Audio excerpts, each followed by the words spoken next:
Haka aka ce da wani lokacin da aka haife shi. Menene bambancin raƙumin dawa da raƙumin binni? Kai dan tsaya mana, ni fa wannan ƙananun maganganun da kake mun a cikin gidan nan ya faɗan ishe ka fa. A ka ji wani buɗaɗɗen karatu. Shi fa na binni ne.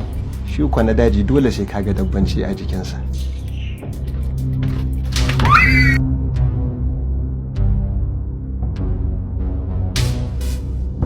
Wai me haka ne?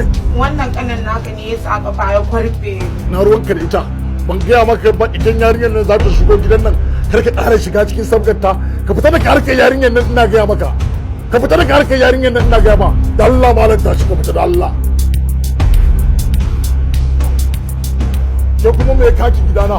'Yan sanda ne suka kama ni da Alhamdulillah kuma shine na tsalle na duro daga cikin motar nan gudu. Wato har yanzu baki rabu da yaron nan ba ko? Ni na rabu da shi, kuɗi na ne a nan shine na je karɓa ya dake ni kuma na rama. To yanzu me ke so a yi?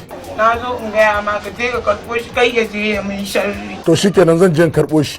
Ni kuma na san hanyar da zan raba ku har abada. To ni shi kenan ma kawai ba sai ka je ka karɓo shi ba ku shi kawai.